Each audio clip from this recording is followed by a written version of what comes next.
ஒரு வார்த்தை இருக்குது மெடிக்கல் வேர்டில் ஹேர்டு இம்யூனிட்டின்னு இருக்குது.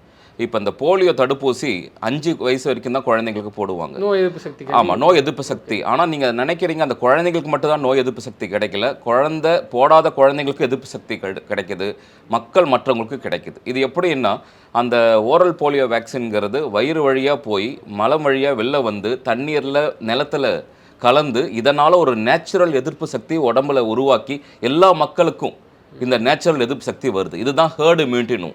ஒரு 20 பேர் இருக்காங்க, 5 பேர் தடுப்பூசி போட்டாங்க, மிச்சம் 15 பேருக்கு அந்த தடுப்பூசி எஃபெக்ட் வந்துடும்.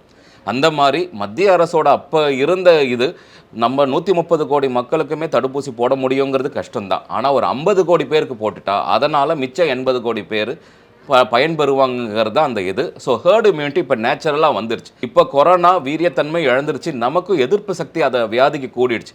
அதனால தான் இப்போ பல பேர் இந்த நோயால் பாதிக்கவும் படுறதில்லை, ரொம்ப ஸ்ப்ரெட்டிங்கும் அவங்களால கிடையாது, உயிர் பாதிப்பு ஏற்படுறதில்லை.